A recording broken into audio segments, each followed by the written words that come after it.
Hey folks, looks like people are showing up now. Sorry, we're getting started a couple minutes late because we had a little Zoom issue, but I think we're all set now. For those who are joining us online, I'm Emma Walker. I'm AIARE's curriculum manager, and I'll be running kind of the webinar side of things tonight. And then Anika is on site, and you can probably see we've got some folks on the screen for the panel up ahead. So if you don't mind, I'm just going to folks just so we can get to know each other a little better, who's in the virtual room. If you don't mind just dropping in the chat your name and pronouns and where you live, and maybe like one quick sentence about what brings you here tonight. I will also drop mine in the chat. Okay, great. Okay, cool. My name is Azisa. I work for AIARE managing the Women's Mentorship Program, as well as doing some administrative help, getting people on AIARE instructor training courses and course leader trainings. So that's kind of my role, and I'll be moderating for the evening and asking questions and things like that. General flow, we're gonna, if you're not sure what you're here for, this is the Women's Mentorship Program panel event. And specifically tonight, we're gonna talk a little bit about like what it looks like to get started as a professional and hear from these three people about their journeys and what it's looked like for them. So we'll go through some pre-prepared questions first, and then some of you submitted questions ahead of time, and we'll also gather questions from you all and from the folks on Zoom here towards the end of the evening. And we're gonna go until about 7:30 to give you an idea of time. Before we hear just some intros from our panelists, I just want to give a quick shout out to the folks that make this possible. So y'all for being here and supporting us and wanting to show up to events. So thank you for being here.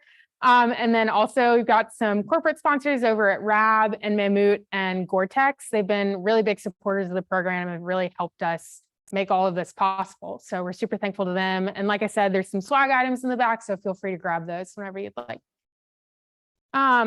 Cool. Are you all ready to do some intros? So for intros, let's just hear your name. If you want to share your pronouns, you can share those. I know that y'all are mostly local, but maybe kind of where your home base is. And then anything else you want to share about yourself, like what you're, maybe tell us a little bit about kind of how you got started. And we'll go into more in depth in a second here, but just a quick intro. And whoever wants to go first can start us off.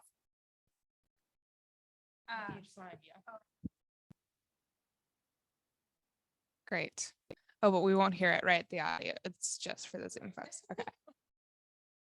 It's just odd to talk into a microphone without hearing any sort of amplified sound. So my name is Charlotte. I work for the Northwest Avalanche Center. I've been working for NWAC for the last 6.5 years now. And I started out as the membership and communications coordinator. I didn't have any professional background working in the snow and avalanche industry, but I had a few years of skiing and or backcountry skiing, and I'd been working for nonprofits before. So the role that I was originally hired into was sort of a part-time role, and I was planning a lot of events and doing a lot of social media. And then a lot of other hats because it's a small nonprofit. And then over the years, my role really shifted to encompass education and outreach. And I started teaching a lot of avalanche classes, and then took my ITC, the instructor training course with AIARE last season. So have really started teaching those in earnest. Did I miss any other steps?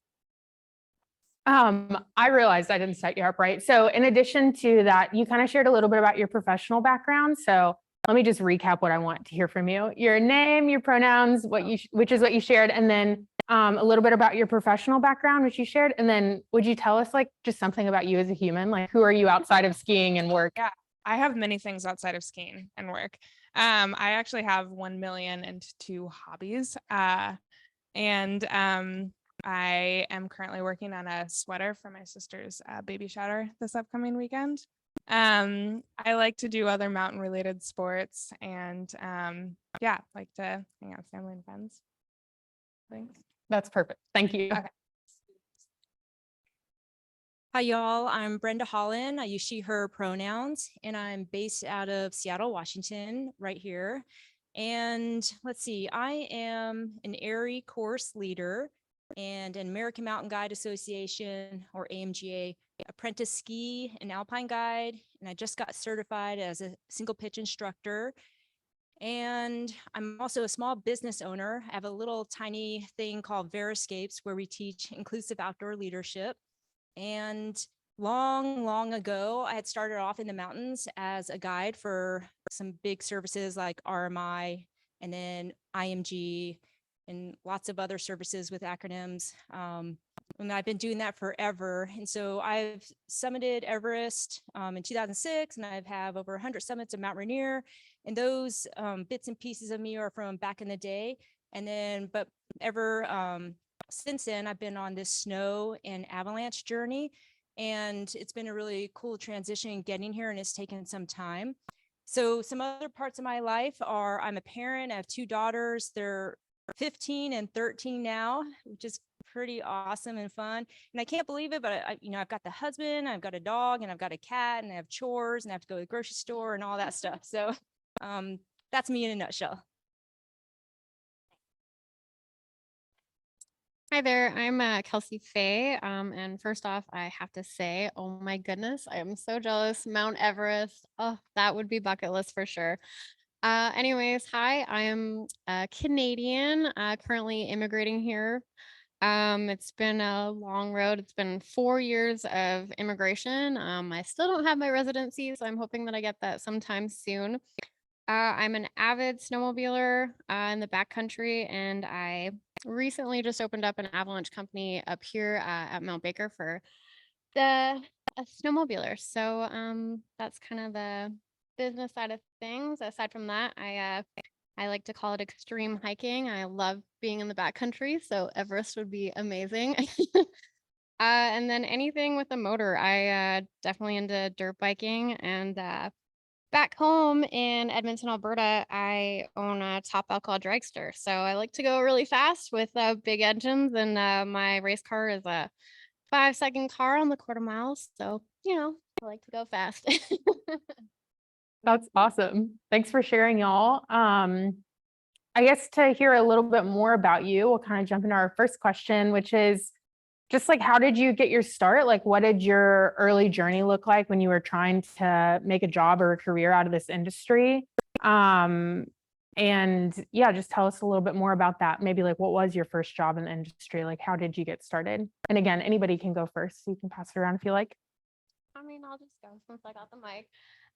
Yeah, so early professional journey. So it was pretty crazy. Like being a backcountry snowmobiler, like I ride anywhere from 100 to 160 days a year, and it's just so crazy. Like I was that person. I was the statistic. I was running around the mountains with not a clue, no avalanche safety whatsoever, and I just had no idea. I didn't know that I was doing anything wrong, and I faced a tragic event in my life, and then the next thing you know, I was just chasing that adrenaline. I was chasing that fear, and probably wasn't for the best. And this guy, Jeremy Hankey, some of you might know him. He's pretty big in the avalanche industry in Canada. He kind of seen what I was up to, and he knew that I needed to settle down. So he kind of took me under his wing, and we became best friends. And I actually rode with Jeremy for 300 days in the backcountry before he thought that I was like ready to be an instructor for him. So I got those days under my belt, and then I got through my Pro 1 and so on and so forth. And then I got my first job working for Jeremy through Soul Red. So it's kind of where my profession started off. All right, the early days. So that's a while ago. So I got to bring those back from the dregs of my memory. Let's see. So long time ago, I was hiking around Mount Rainier, and I saw guides from RMI, some guides just going up and down the mountain. And because I had grown up in Germany, not really in the US, I thought I could be whatever I wanted. And so when I saw them, I went to myself, oh, I want to be a guide. And I naively thought that I could just jump right in. And so back in the day, the guide service invited me out because there were, I literally think I played the women card, the gender card. I was probably the only woman who showed up at the tryouts back then. And I learned that I was not qualified. So that part was humbling, but I also got a glimpse into that world. And so I spent about 9 months working really hard, and I got all the basic qualifications to be able to return and apply for the job. And then I got it. And then because it was a big guide service, I was able to use it as an apprenticeship. And so that's how I worked my way up and met a community, got my foot in the door, and then I started seeing the lay of the land and what else I needed to do. So that was the first foray. And then moving into more of the snow and avalanche world, that happened many years later. I had my kids and I still had my foot in the outdoors. However, I wasn't guiding all the time.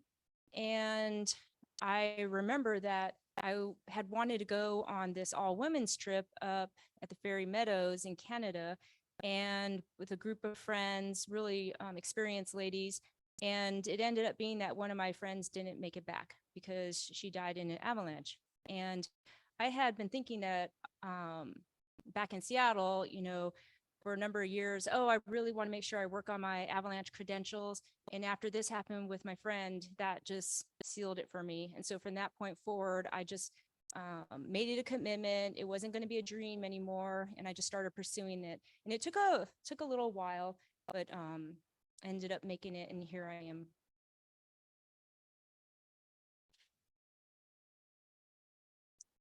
am. So like I said, I started a little over 6 years ago working at the Avalanche Center, and I didn't have any professional background working in the snow and avalanche industry. I hadn't done any sort of guiding before or worked for any of the services, but I was really interested in backcountry skiing. I'd been doing it for a few years and had gotten pretty excited about just like what the opportunities were in Washington. And then I saw the job application for this development and communications manager position at NWAC, and I just applied for it thinking like, there's no way. I had a lot of the experience, but I was like, there's no way. There's going to be so many people applying for the NWAC job, like cool kid status, and I'm new to this. And I think that the leadership at NWAC just recognized like they really just needed people that knew how to do their core responsibilities, and they could teach them the rest. And so that's kind of where I came into it. And I sort of feel like that was the side door. Like I hadn't been guiding or working in other services, but I was really just interested and passionate about it. And I thought that I could be useful in figuring out how some of these programs worked. And then when I started working at NWAC, I was very aware that it was a super male dominated space. All of the staff at NWAC, I was the only woman for the first 4 years that I worked there. And that's across all of our forecasters and our nonprofit staff. 4 years that I worked there. And so trying to figure out like, where were the blocks? Why weren't there that many women working in this industry? And through that, recognize, and I think some of the challenges that we'll speak through tonight around mentorship and the other challenges that just sort of end up leading to this industry being pretty male dominated were things that I felt like the Northwest Avalanche Center could really help with. So we started a women's mentorship program that was trying to kind of overcome some of those challenges. And because I was really passionate about those types of projects, I stayed on, and my role really evolved to be running our programs and our education and outreach programs and thinking through how can we make this space more inclusive, as well as just kind of being there over the years and expanding my role into more of the technology and education side of things. Cool. Thanks for sharing all. Building off of that and kind of what your early professional journey looked like, what were some things about that worked really well for you, or that you would say like, yeah, I was kind of getting started and like this thing went really well, or I really liked this aspect of getting started. And on the flip side, you can also share like, as I was getting started, here were some things that like really sucked and like I really didn't like, and maybe what you would have done differently. So the general question is just like reflecting on that early journey. What were some of the positives and maybe some of the negatives? or maybe even some of the neutrals. Sorry, is my reach? Yeah, so I'll just touch on this one quickly. So something that worked really well for me. So I have an extensive safety background. Back home in Canada, I used to work on the oil rigs as an NCSO, which was a National Construction Safety Officer. So I guess I kind of already had safety built into me, as well as I tried the role of being an emergency medical responder. So I was all into that safety aspect of things, which is funny considering I never had avalanche education for snowmobiling. But yeah, I think that just worked really well for me because like I already had the safety drive and I was already like super passionate about snowmobiling, and I knew that like this was a lifer for me. Like I was never going to quit snowmobiling. So those two kind of went hand in hand together, and it kind of just all fell into place, the avalanche education and teaching people, it just all fell into place, and just being able to like see where I was, like all the mistakes that I used to make, and then like knowing better, I don't know, it just clicked for me. So after that, I just became super passionate about teaching avalanche education. Something that I don't recommend, I don't recommend riding without avalanche education. I've seen a lot. I've spent a lot of time in the backcountry, so I've seen a lot of it. And for snowmobiling, like it's crazy. There's so many snowmobilers out there, and like you have these $20,000 machines that you've invested in, and nobody wants to invest in like the proper gear or the proper education. So you just have this entire mountain full of people, and you don't have a clue whether they have education or not. So it's almost terrifying when I see snowmobilers out in the backcountry. I run away, and it's so funny because I used to be that person, but now that I know better, I would highly recommend not riding without education. It's just so imperative out there. And yeah, the only other thing is I wish I would have started avalanche education sooner. I wish I would have been able to give back to the community sooner, because I feel bad for anybody that I ever put in the predicament, just being so naive and not knowing when I was younger. So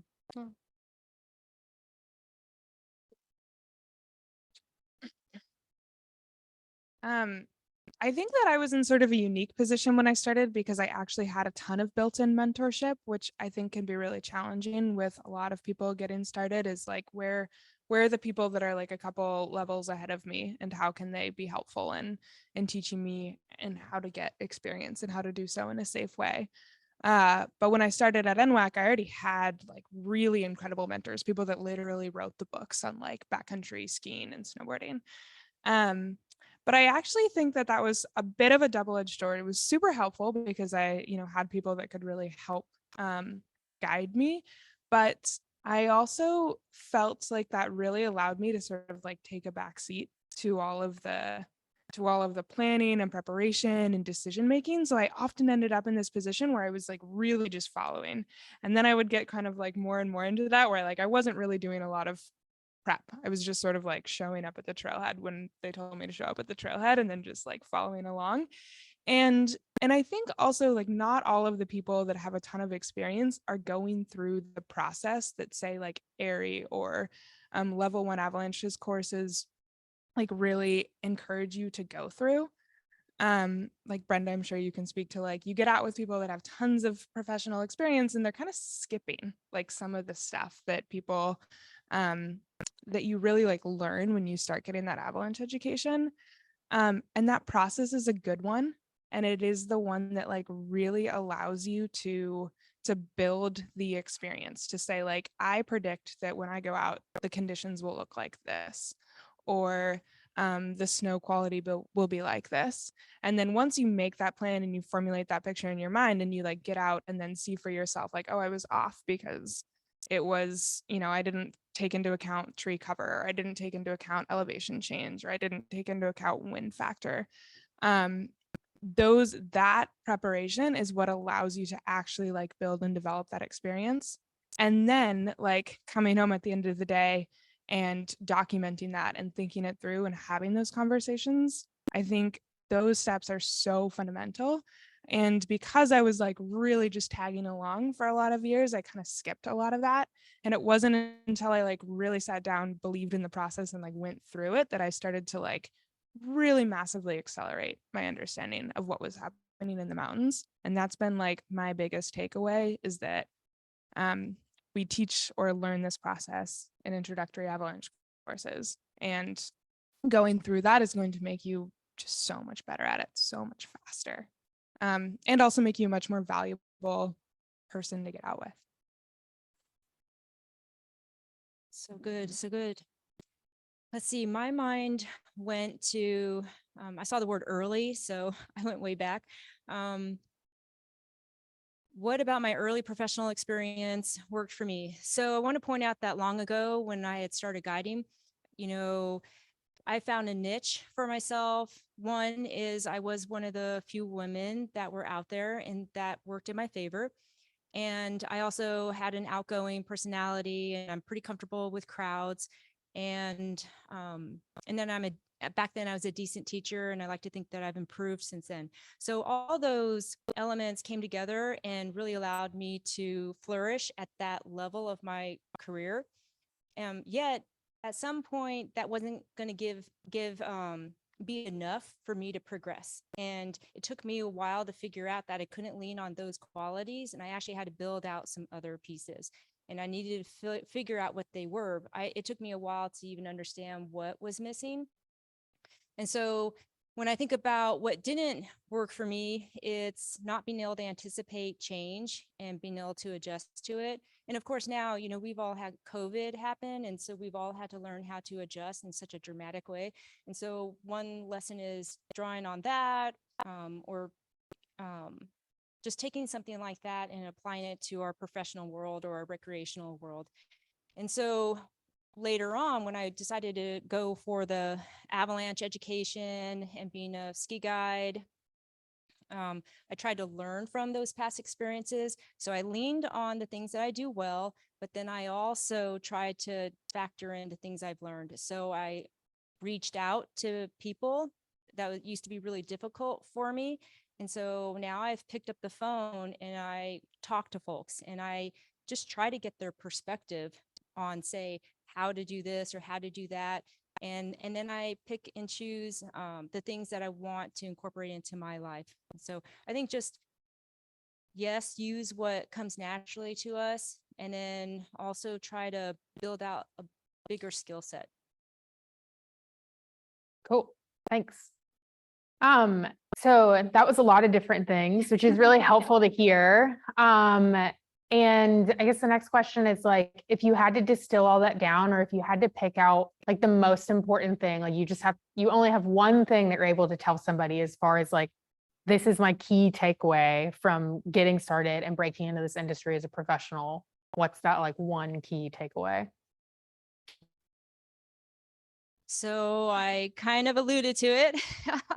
My key takeaway is to build a community, to have a community, create the community, even if it's only one person at a time, and just build that network of people who believe in you, support you, will offer advice.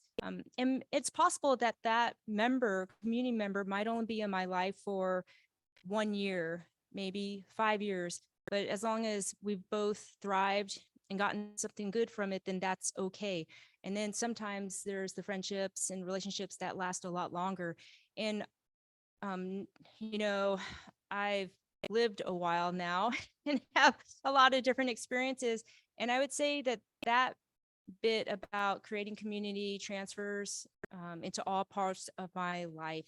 And every time I have a conversation with someone, even if it's not even in the avalanche world, I'll gain some insight that will help me.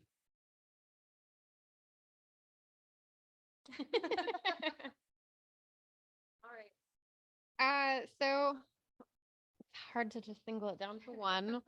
I'm gonna go with, I think my key takeaway is probably being as proficient at riding as you can before getting into the instructor side of things. So like I had said earlier, so Jeremy had made me, or he had mentored me for 300 days before I ever got into my Pro One and started like advancing into like avalanche education. So on the snowmobile aspect of things, learning how to snowmobile and being proficient at that, I think would be the most important for me. Because when you get out there and you start instructing, if you're going to be not a hinder, but if you can't get to the basic areas where you need to be able to instruct, then it's really hard to gain respect from the people that you're teaching. So just being proficient in the sport, as well as being proficient in the sport, gives you the like opportunity to see things that you wouldn't if you're just starting out. So train travel is such a huge thing for snowmobiling. I mean, we go from aspect and elevation and whatever in the blink of an eye. We're not set on one slope all day. So we're just crossing so many paths and seeing so many things. So I think it's really important to understand how to snowmobile, and with that you will gain so much knowledge and just see so many things. So I think that'll really tie it into when you become an instructor. It'll just all fit nicely into place, and you'll be able to understand things easier and explain things easier because you've really been working on your snowmobiling and actually like seeing the terrain and stuff like that. So yeah, I had two, but it's okay.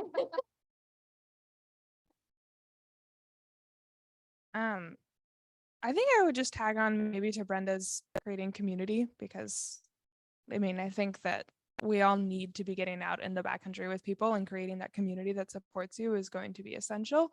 But I think like really diligently trying to cultivate going out with people who care and who are like dedicated to the process of getting better. Because at least for myself, it was easy to slack on those types of things. So I think really building community with a lot of intentionality around like how can I foster a group of people who are really interested in doing this well, because it does take time, and I do think it depends on your goals. Like not everybody is trying to spend tons and tons of time in avalanche terrain while getting into the backcountry, and there are many ways to get into the backcountry while not spending a lot of time in avalanche terrain. So like figuring out what it is you're planning to do, and cultivating a group of people who have the same interest. Cool, thanks. It's interesting hearing y'all talk about that. And obviously I'm kind of limiting you by telling you one thing, but it's also interesting to hear the overlap between those things, like talking about getting really proficient at like the technical skill and just like being in the terrain and moving in the terrain. And how, at least when I hear that, it's like, I can only do that if I'm with the community and people that I feel comfortable with. So like those two things overlapping in a very real way. Okay, well, so moving a little bit from your own personal experiences and kind of how you've gotten started and how things have gone for you. Next question would be, are there any specific resources that you would recommend, like organizations or tools that were really helpful for you or that you think would be helpful for people? And those can be national or local or international or like whatever they were, but any specific resources and recommendations? Well, I can speak best to the resources we have at NWAC. So maybe I'll just talk to those and let you all cover the other ones. But at NWAC, we are trying to really run a lot of programs that help people make that first step into the professional space. So our educational goal is to cover unmet needs. And one of them we think is that like becoming a forecaster or a guide or other roles within the outdoor industry are very nonlinear, and everybody has a ton of different background on how they got to those places. There's no like become a forecaster school. So if you want to get into that, people go all of these variety of different routes. And what we've tried to do is create some paid and unpaid opportunities to sort of take that first step to try and understand like what this industry is and how you can become part of it. So one of them is the Women's Mentorship program that we're running. Those applications are still open for a little bit longer. So that's an opportunity to shadow a level 1, understand what that is, help instruct some of it, get out with forecasters and staff at NWAC. And then there's some like training components to that. We also teach hundreds of awareness courses, and that's entry-level avalanche education. And we are pivoting that program. It really used to be kind of like a supplemental income for guides and people that were like in this industry already. And we're really shifting that to be an entry point. So running training in order to make those courses accessible for people that are just getting into teaching avalanche courses. So those are just some like really great starting resources if your goal is to start working in the avalanche industry. Let's see. Thinking about live large. Will you be able to speak to that for me? Yeah. Okay. For sure. Okay, cool. Let's see. I'll add, well, my small business is born out of tons of experience wishing certain things existed in the outdoors. And so we're super small, but we have a little program called the Outdoor Leadership Accelerator Program, and it'll open up again next fall. And the website is a little outdated, but no matter, you can just reach out to me for specific info. So that's bearescapes.com. And then I also really like certain podcasts. I'll just Google search avalanche, and I'll pick and choose. I'll subscribe to a ton, and then I will, when I'm on a drive, I'll listen. And I am usually always gaining some certain nugget, another angle about rescues.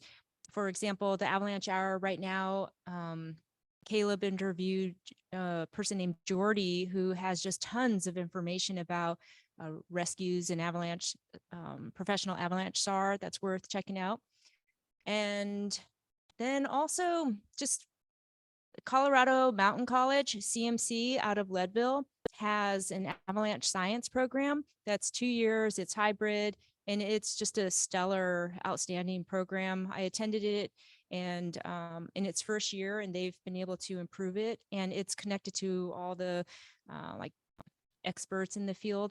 And I, having spent most of my time in Washington, was surprised at how broad the outdoor education is in Colorado. So those of you who are from there are probably like, no duh. But for those of us who don't know about it, it's super worth scouting out and checking, and even at the community college level, because that could be a way to just leave your home for a little bit, go get an injection of knowledge, and then go back to your house.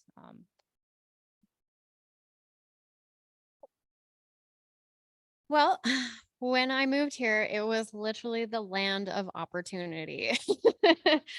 Avalanche education in Canada is amazing. It's all one sanctioned body, so you're not like having to relearn for which state you go to. So that's nice, but here there's just so many opportunities.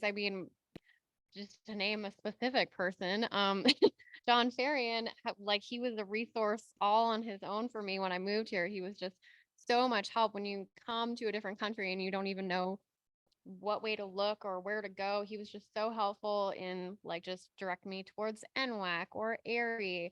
And the biggest thing is Live Large University, which is such an amazing opportunity for recreational users or professional users.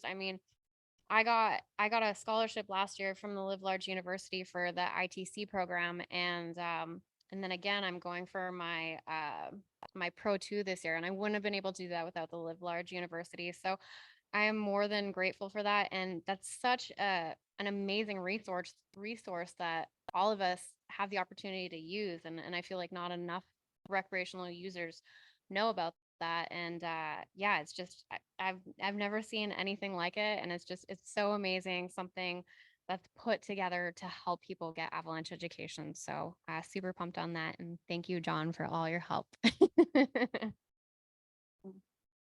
Cool. Okay, so when you are sort of kind of going back to this community element, I think as professionals and as people who are working in the industry, you get to see lots of different sides of it, and you get to see lots of different people coming into the industry at different points in their career. So in those experiences, I'm curious to hear if there have been any common challenges that you've seen people experience when they're trying to get started. And if you've found anything in particular to be helpful for those maybe more pervasive challenges about getting started in the industry.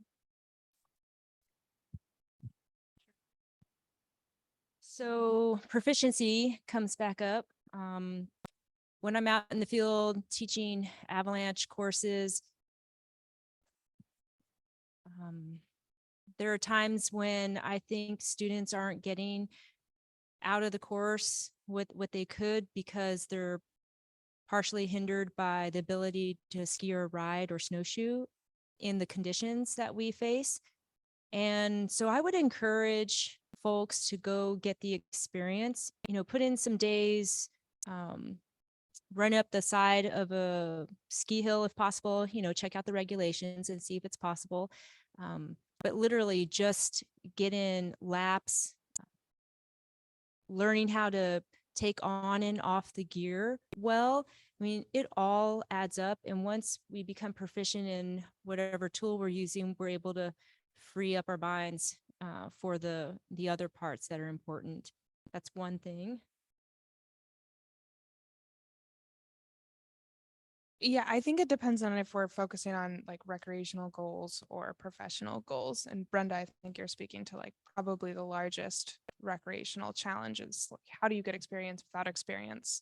How do you learn to use your skins and do so safely, or get backcountry experience that you really can absorb the curriculum, or try to get somewhere on a snowmobile? I know firsthand that I would not be able to absorb avalanche education on a snowmobile because I'm really focused on just making sure I can get it on and off the car. But I think then the other question of like, if you're focused on the professional track, the biggest challenges that seem like their patterns are getting mentorship, trying to get experience. This industry is unlike any other I've witnessed, like so focused on are so dependent on personal connections in order to gain experience. You have to have the friend that takes you under their wing or gets you into the guide service. So I think that's just a massive challenge in this industry. And I think it's great that AIARE is running programs like this one to sort of solidify some of those. I think that the pay is pretty terrible across this industry. Is pretty challenging if you want to become a guide, and then it's pretty tough to try and do that as like a tail guide or apprentice guide. Oftentimes you have to work for free in order to do it. So you have to be in a position where you can basically take unpaid or very low paid work in order to make any progress. I think that's pretty tough. And I do think that actually like going through the steps that AIARE has laid out in order to become an instructor is one of the best ways to start getting some like paid avalanche industry work, because there's so much demand right now for instructors to teach avalanche courses that there is work available there. Yeah, Charlotte, how do we get paid more? Man, I don't know. I think there are some people that are trying to do some like really good work around being paid more in this industry. Sheldon Kerr, she works for AIARE, has spent a lot of time trying to figure out how we can up the rates for people. But I do think there's kind of needs a massive shift in this industry in order for people to understand that that just taking a level 1 is not your only step towards gaining experience. You really should be thinking about other ways, other paid opportunities, like hiring a guide. It's just like something that Americans have a lot against, is like that you would like hire somebody to take you into the mountains, but it's this great way to get more experience. So we need to shift like overall the American culture to be more, to value more these types of experiences.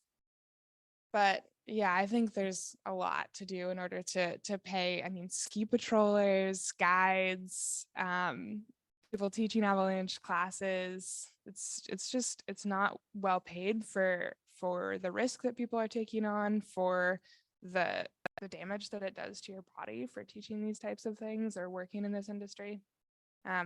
there's a lot that I think there's so much enthusiasm to work in the outdoor space that sort of subsidizes the rest of it. But I think being vocal about it is important. I think you ladies covered pretty much everything for that one. Yeah. I guess more. Yeah, for the professional side, I was thinking of CYA, check your assumption. And so I'll ask myself that, prompt myself every once in a while, like, what assumption am I making right now?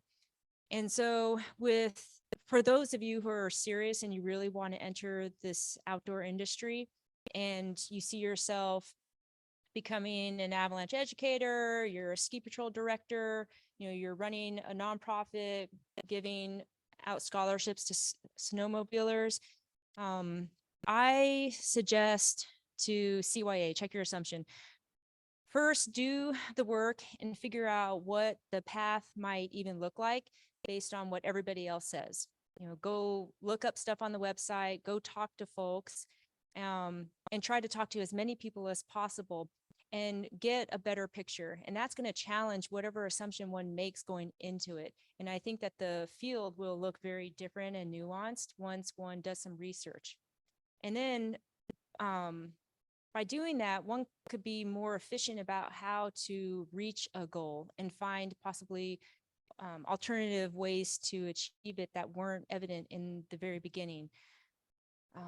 So that's and like an example of that, for me, the way it played out in my life is I remember maybe 15 years ago thinking, oh, I think I want to take a single pitch instructor course. But since I had been this guide who summited Everest and people make assumptions about me, and it was very uncomfortable to be a guide, to go from at a higher level to think I was going to take this lower level single pitch instructor course. And, the world was a little different back then. I think there's a lot more openness now. Well, I let it limit myself and I didn't take the SPI course. And then I kept coming back to it, wanting to take it because I'd hear this or that. And so it was only this past fall that I actually finally took the exam and got it. And so for 15 years, I probably could have taken that. I could have opened up opportunities. I could have been working here and there, doing some SBI courses for local guide services, and it would have fit into my family life very well. So I missed all of that because I was limited by some assumptions I made and some other pieces. So CYA. Well, I think that actually segues really well into the next question, which is what you kind of mentioned some challenges, but what are some common pitfalls or some common mistakes that you see people fall into? So maybe that's not taking a course because you feel like you're taking a step back or whatever it is. But yeah, what are those mistakes that you've kind of seen people make across the board as they're trying to get their foot in the door as a professional in the industry? I think a common mistake coming into this industry, for the snowmobile aspect of things, if you have X amount of days under your belt, you're one of those old dogs, you can't teach new tricks kind of thing, and you're coming into the industry and trying to become an educator. I think one of the common mistakes is thinking that you know it all. I mean, I see it a lot, and there's a lot of professional riders out there, and they don't have a lot of education, but because they've been riding for so long, they have this chip on their shoulder, and I think, Mother Nature doesn't care if it's Saturday, Sunday, or your days off. So I think that coming into the backcountry with a humbleness and a willing to learn is so important. And then also knowing that you're never going to know it all, that you can constantly learn, you're constantly growing, and to just have a super humble outlook when you come into the what's the word I'm looking for? Just this era of trying to teach avalanche education. So just come into it humble and kind, and just don't think you know it all, because the reality is you probably don't. So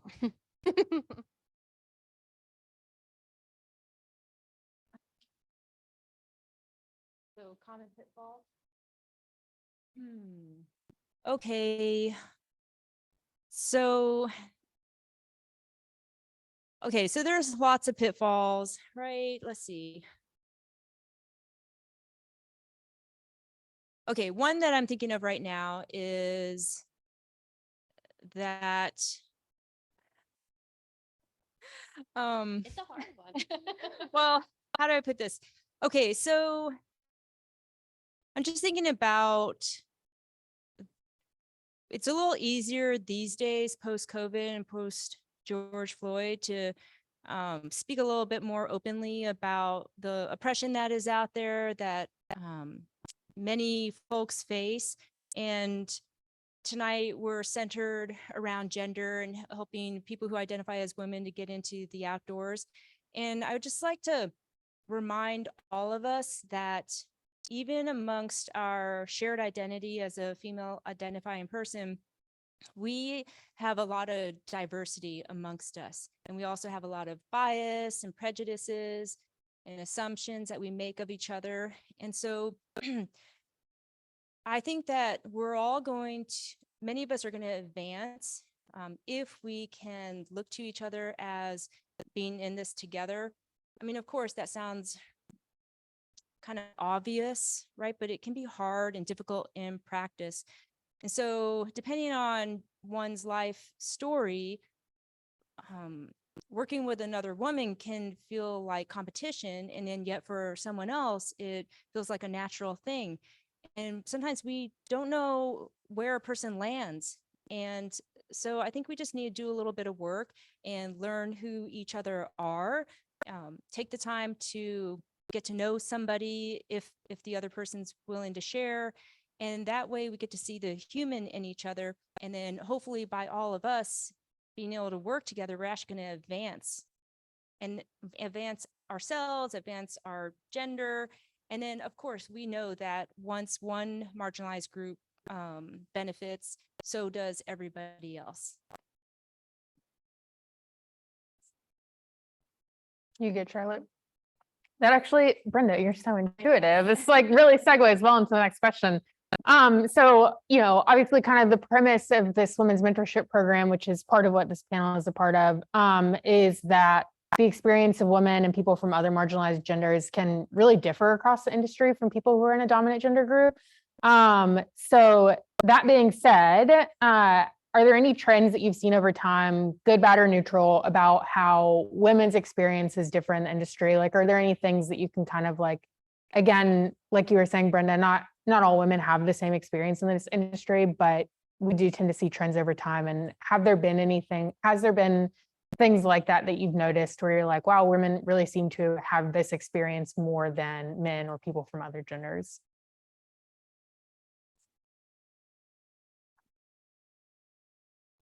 You've certainly been in the industry the longest, can probably speak to best the trends. And having only been in the professional landscape for 6 years, I don't know that I can speak to like what direction this is all going, but I certainly feel like I see a trend amongst women to sort of the counter to that I know it all, but the opposite of that, they're like, I don't know enough. I don't know enough to lead a group. I don't know enough to be the most knowledgeable person. I don't know enough to get out or really vocalize my opinion or where I think we should be going or what we should be doing.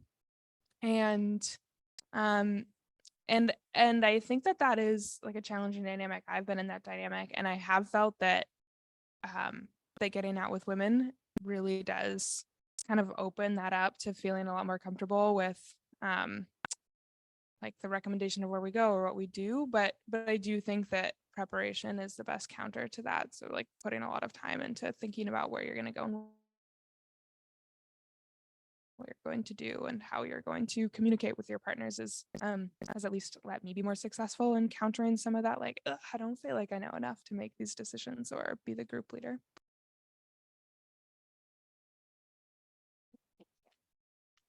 Yeah, I'll just touch quickly on the challenges of being a woman in this industry. I do feel like we have a little bit of a disadvantage. I feel like I remember snowmobiling way back when, and I feel like I was like the only woman out there. I mean, it's really cool to see like a lot of other females starting to get out there on the snowmobiling and all that kind of stuff, but it never used to be that way. So the dynamic is starting to shift. But I do, as a female, I feel like we have a disadvantage when we get out there and we're instructing. I feel like we always have to prove ourselves, like the majority of people that I'm teaching are males and I'm a female. So I feel like right off the crack, I feel backed into a corner. I feel like I really have to like prove my worth. I have to show my knowledge. I have to show my writing to gain respect. And that's, I think that's one challenge that females face in this industry, is that because we are females in a male dominant sport, it's a lot harder to gain that respect. Um, but on the other side of things, if I was to switch perspectives, I also think that being a female in this sport helped me get to where I am today, because there aren't a lot of females and there are people rooting to get females into this industry. So I think I had a lot of backing in that aspect of things. But again, when I instruct, it's just always going to be that vibe. I feel just, you got a group of guys and they're just looking at you like, can this chick even ride? How is she teaching us a course? So I feel like I'm constantly having to put up a front when I'm instructing, and I don't think that'll go away for quite some time, but yeah. No. Do you want to add anything else, Brenda? I have the same message. Okay, cool. Yeah. Cool. We'll jump into some audience questions now. So I have a few that were pre-submitted, but again, if you're on the Zoom, please feel free to drop them in the Q&A. And for those of you who are here, just feel free to like raise your hand or whatever. Let me know if you have a question that you want to ask. So we'll start out with some of these pre-submissions. So the question is, how difficult has it been to find funding support for your education? For example, a Pro 1, Pro 2, course instructor, course leader, AMGA ski guide. Would you have benefited if an organization existed to provide either scholarships and/or loans?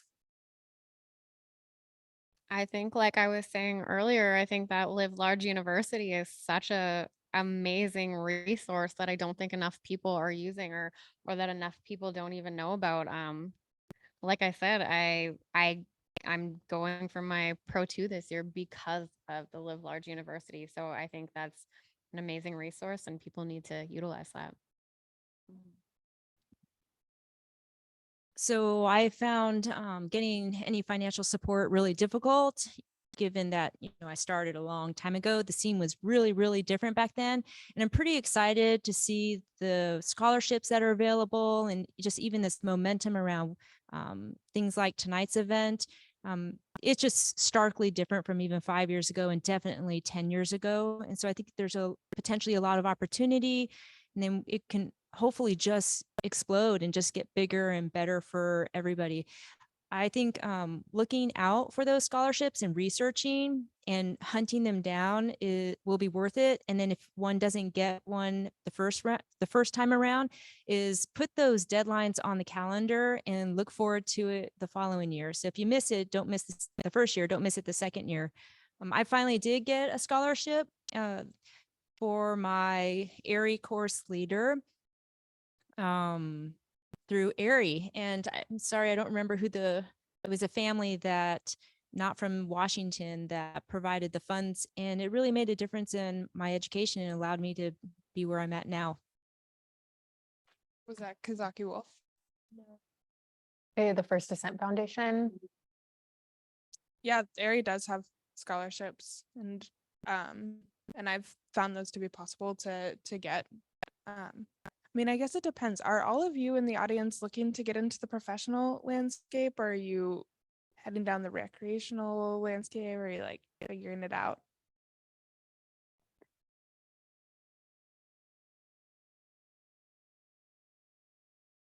I do think teaching awareness courses with NWAC can be like a very good place for that, because it's an 8-hour training that you do on evenings and one weekend, and then you can teach hour to hour and a half long awareness courses. Most of those are on evenings and weekends, and they're just like step into it.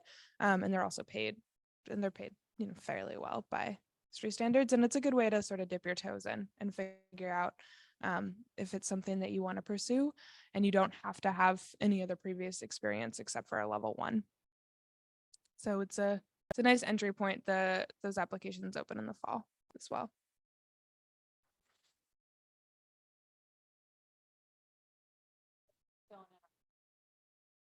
Just filling in our Zoom viewers on what's happening here.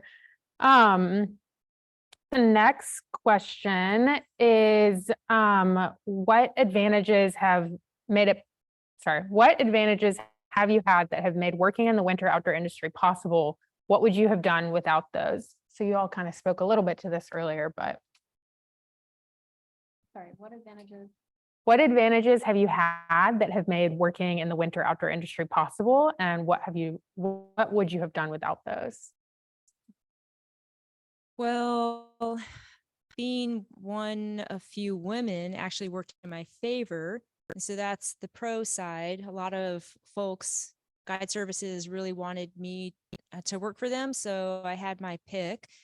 Of course, we know that being a woman in the outdoor industry is difficult. So it's not like it offset tons of stuff and made the playing field level, but at least it helped. And then what was it? Oh, what if I didn't have that? There's also some other things that I've benefited from. I can only do what I do because my partner, my husband, works a 9-to-5 job, and we've divvied out life in a way that I get to do this, but then I also pitch in the house and other things that feels like it's a good balance between the two of us. And so if he wasn't committed to being able to take on a bigger financial burden or role in our home, it would be just extremely difficult for me to do this job. So I clearly benefit from that.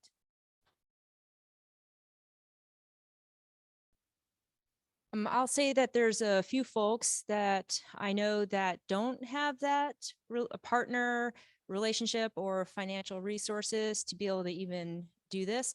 And so what I've noticed is that some of my colleagues have just a very different lifestyle for me. They've either delayed having children, a family, or they have off-season jobs that allow them to be able to do the winter work. So carpentry, even dentistry, teachers. So there's usually some need to be able to find a way to offset the finances. And then if, depending on one's lifestyle and choices, even the living out of the van has become a really big thing. And that's really enabled a lot of people to travel and work. And I've seen it in its best to be put to use during a short period of time. So say 3 years, where a person gained a lot of skill sets and acquired enough certifications to be able to finally land somewhere. And so people have been creative and alternative that way.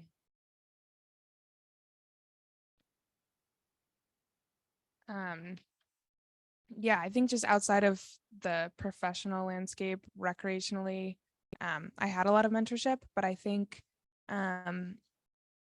one thing that gets sort of overlooked is this concept that, I don't know if the avalanche industry is coining it or if other people are, but frontership, essentially finding people that maybe aren't 7 rungs above you, but are maybe just 1 rung above you, or maybe they're only 1 rung above you in a certain element of outdoor travel or ability or technical skills, and really leaning on each other to sort of flesh out some of the skills that you might not otherwise have, and develop that way. I think this like elusive mentorship quality can be really challenging. But like working amongst your peers to sort of elevate each other with like the unique skills that you bring to a friendship or a community or a group can be a really great way to start really honing your backcountry skills. Cool. Did you want to add anything, Kelsey? I can just.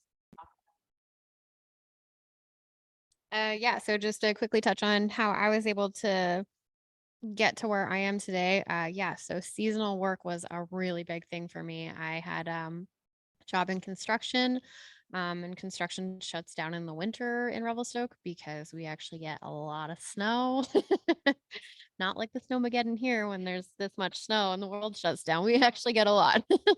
But yeah, so I did the seasonal thing. Well, actually, first off, rewind, sorry. Had a full-time job, and then I like the the AST1 or the AST2, like that was stuff that I could do on weekends. So anything that I could do on weekends or just take like a little bit of time off here and there, I got done. And then once I was actually able to work in this industry, then all of a sudden now I can work my winter. So now I need to find a seasonal job. So that's kind of how I got through life, was getting all the little necessities that I could while still being able to financially recover. And then I started getting into the seasonal construction work, which pays really good and it's seasonal. So then you get your winters off. And if you can figure out how to work for a company, whether it's guiding or avalanche education or whatever in the winter, then boom, got it made.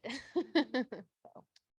That actually, I think, ties pretty well into the next question from one of our Zoom viewers. Before deciding going recreational versus professional route, what helped you decide which route to go, or did you feel very strongly about what you wanted to pursue?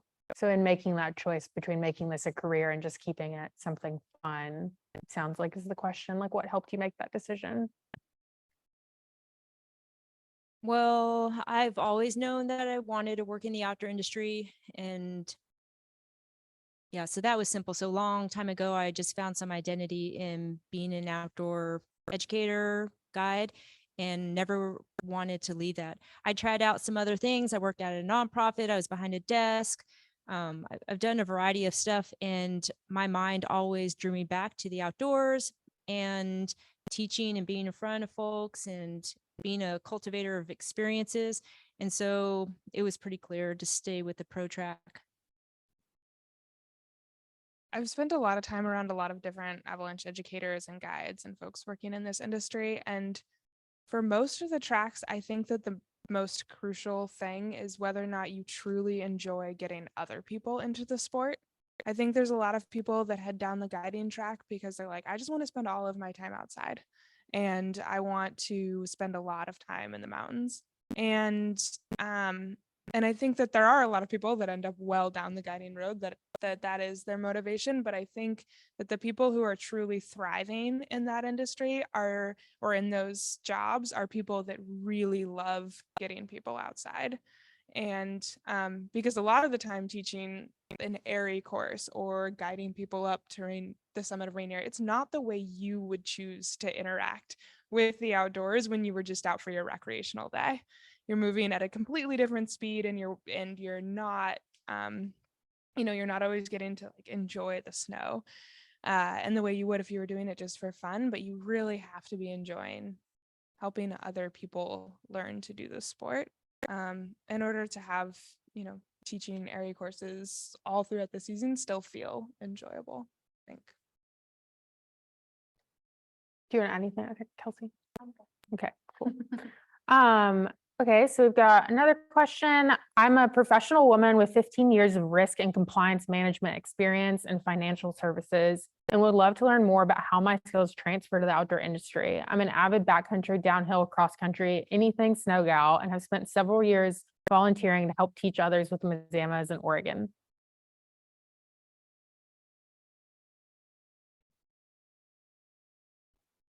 I don't know specifically. Well, let's see. I was thinking this person just sounds like a risk manager, someone who goes around life with the ISET perspective of being able to minimize risk, being able to identify uncertainty, and potentially create some tools or action items to address them.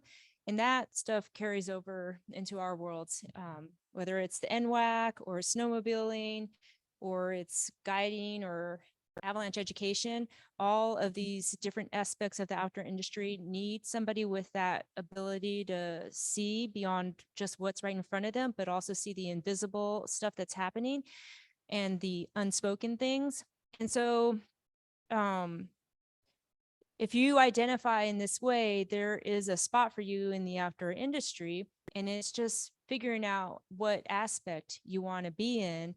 And you might have to dibble dabble and try out this or try out that to find your niche. And also you might have to, once you find your niche, you might have to go to one service or one nonprofit versus another to find the culture that is really fitting for you. And then also what comes to mind for me is it sounds like this person has a lot of outdoor backcountry winter experience already. And so this person would need to identify whether they actually want to transfer their outdoor time into the professional world or keep it as a personal recreational endeavor. And so I could see someone maybe choosing Charlotte's path and working to create programs that get other people out and then saving that rec outdoor experience for themselves, but then also being a snowmobile avalanche educator and just being fully in the field. And so I think this person has lots and lots of options. Great, thank you. Cool. Another question from Morgan. In this male-dominated industry, where have you as a female identifying individual felt most supported? For example, by an organization, individual, et cetera, in education, mentorship, or other things? Yeah, that's the question. Here, I'll just jump in since I had the microphone in my hand. I've thought about this over the years. There's been times where I've not felt supported. There's times when I have. And there's times when I'll come across someone where I just feel like an amazing kinship with. And I'm sure that all of us have had that with someone, and we can probably even speak to what it is that that person's quality draws one to. So there's that piece. But then those seem to be just like a couple people in my life. And then I've been surprised that the people that I identified as, oh, you're the bad person in my life, actually turned out to be the good person in my life, if it's binary like that. So I just want to point out that I identify as a person of color, and I've created Veriscapes to be a place where we create inclusive experiences and we really develop these leadership qualities to help a lot of people be able to bring that out. And I think that there's a lot of accomplices in the outdoor industry. So there's a lot of men, white identifying, privileged, not privileged, whatever. But I have a few people in my life that identify that way, and they have been my biggest supporters, and they've helped open doors for me. And so for a small period of my life, I was pretty maybe upset, trying to wrestle with that piece. And then once I got through that, we did some more learning, I've been able to open myself up to those kinds of relationships. And then also just want to give a shout out that it's really important to find the people that we have that kinship with, because they know us in ways that nobody else does. And those are important folks to have too. You know, I don't have like one specific place where I felt like I've run into no support or lots of support. I found the snowmobile community to be a place of tons of support. It's incredible being a beginner, and that situation is amazing. It's like the most welcoming group I've ever been a part of. And I've also run into like lacking support within the industry that I'm closest to, within the professional forecaster space. So I think that it is really hit or miss, but I think what Brenda is talking about is finding the people that you have kinship with, being really open to learning, as you talked about earlier, and that people are super receptive to that.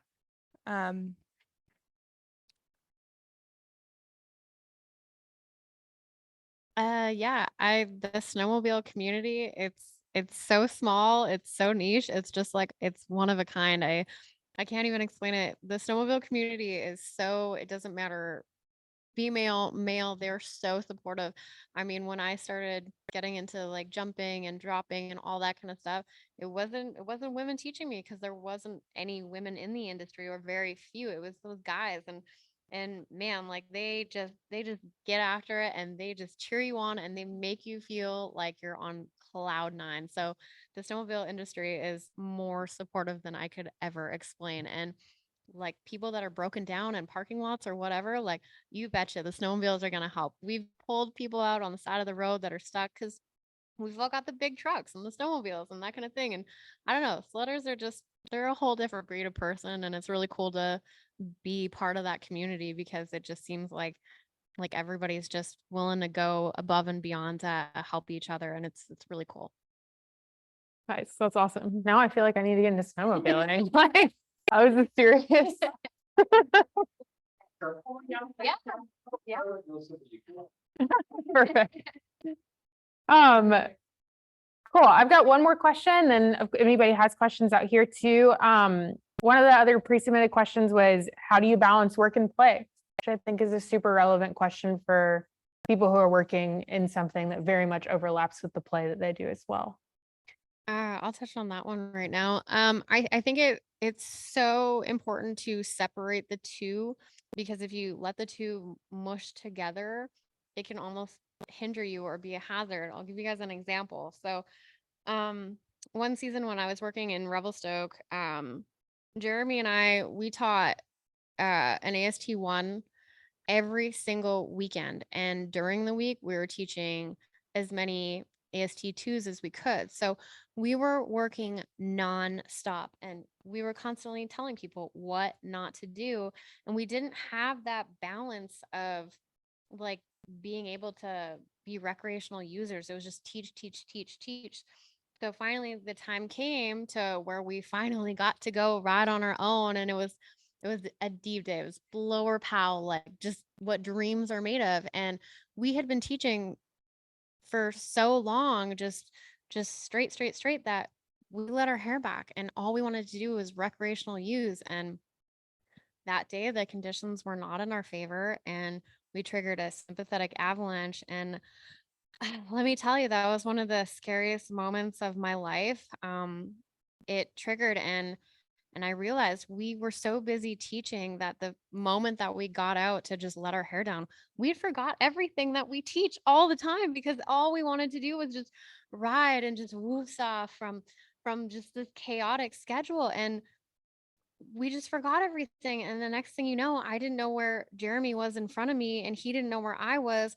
And the next thing you know, my sled is being buried by snow. And it was terrifying. And luckily, at the end of it, we were both okay. But I had made so many mistakes that day, because all I wanted was that one day to just let my hair down and be a recreational user. So I think finding a balance is so, so important, so that you don't make a potentially life altering decision, so separating work and play and giving yourself time to be a recreational user in this industry is so important. Love that. So important. Took me like a decade to figure that out.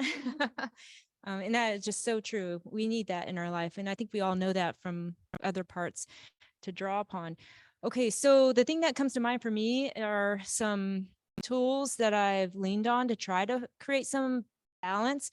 And one is I've fully embraced the electronic calendar, and I've made my husband embrace it as well. That was actually a weird point of contention, but I sat him down, taught him how to use the Google Calendar, and then I've taught my kids, and that we live our life by the calendar. And for better, for worse, it allows us to have clear communication and be able to accomplish a lot of stuff that we all want to do in life.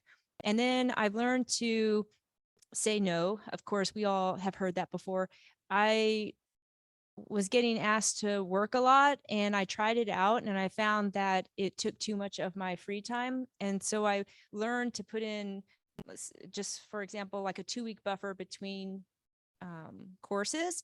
And that allowed me enough bandwidth to manage the other parts of my life.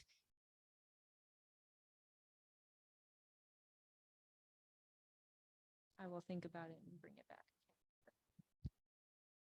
No, I'm here for the insights. I don't think that I've learned to manage especially with teaching AIARE courses. I'm working 7 days a week thinking about avalanches, and I've learned that it's too much, but I haven't really figured out how the balance works yet. So I'm looking for your next insight. All right, cool. Those are the questions we have. I don't know if y'all have any more. We've got a few minutes left here for people on Zoom, if you want to drop something in the chat, or for anybody here.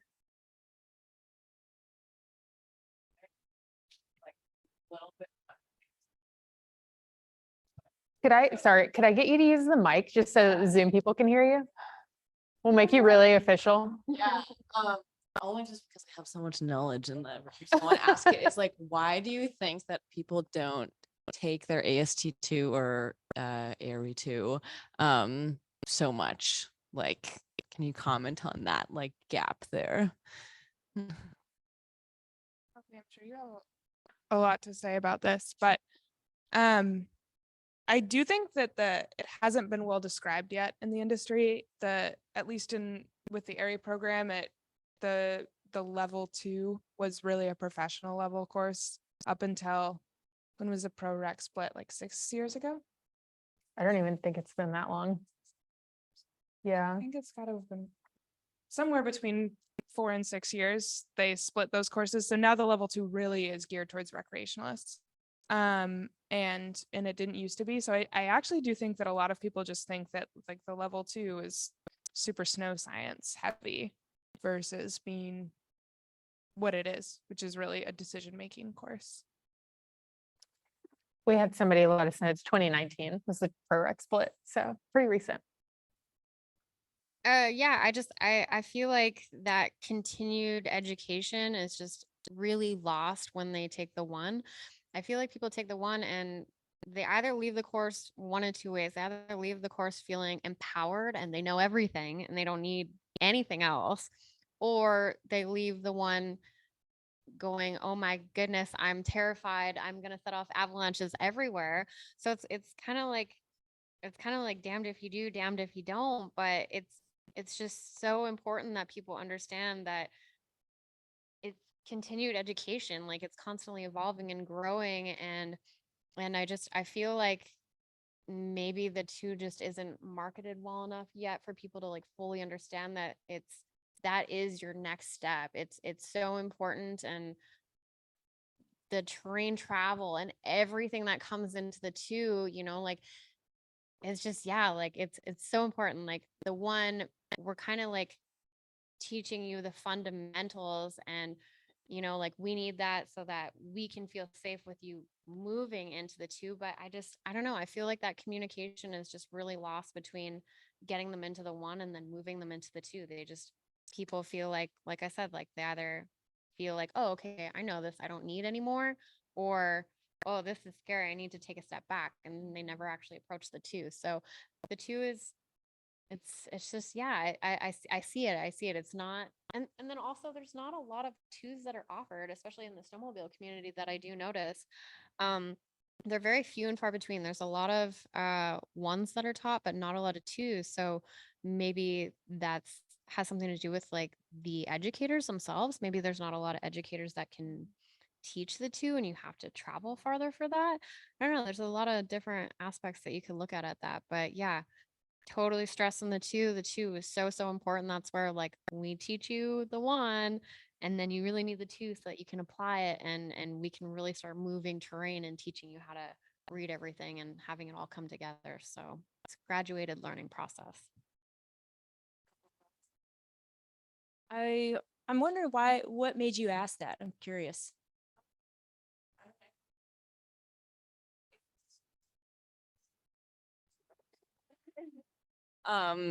People were asking like, oh, when should we take AST 2? And they're like, okay, my instructor at least said like, once you feel like you know everything in like the book, because they gave us a little like pamphlet, then take AST 2. And then other people are like, well, give yourself at least 1 or 2 seasons or like X many days, which can also vary so much because your season can look totally different every year depending on how many days you get out. I haven't heard of anyone since moving to the US of taking like AIARE 2, whereas yeah, AST 2, I think friends have taken after a couple of seasons. But I also just saw a post recently in like, the BC South Coast touring group that was talking about this of like, what is the barrier to AST 2? And for me, I was like, oh, like, I just don't think that I've like had enough days in the backcountry yet to like make full use of it. But at the same time, I'll be like, wait a second, I really want to know the detailed specifics of the snow science, so I should take it now. And I think that I would still like, get use out of it. So like, I don't know anyone yet in my like touring group that has taken it yet. And so that's why I kind of asked about it. Sounds like maybe you should be the first in your touring group to take it. I think that if you're ready for the level 2, then maybe call up some folks, just check, but go for it. just trust your intuition, your inner voice, and just go for it. And you'll find out if there's some gaps, things that need to get learned. But I think all of us are in favor of everyone, if possible, getting the level 2. There's just some different aspects that will get covered, and it'll be pretty rewarding to also see how much you have learned since the level 1. I have a hunch that money is also a component, because the level 1 really does open up the door and provides that framework that we can lean on for a really long time. And so if a person is making financial choices and can't really go for the level 2, I could see that a hinder.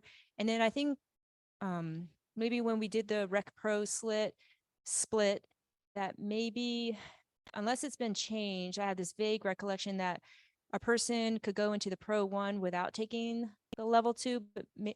And so I think that's also diverted some of the population straight into the Pro 1. However, a lot of us are seeing that it would be really helpful if people did take the level 2 before going into the Pro 1. There's just a nugget of information that is really helpful if one chooses to go down that path. Cool. Kelsey? I was just going to touch on the 2 again. I think the 2 is just so important, and like you learn so much in it.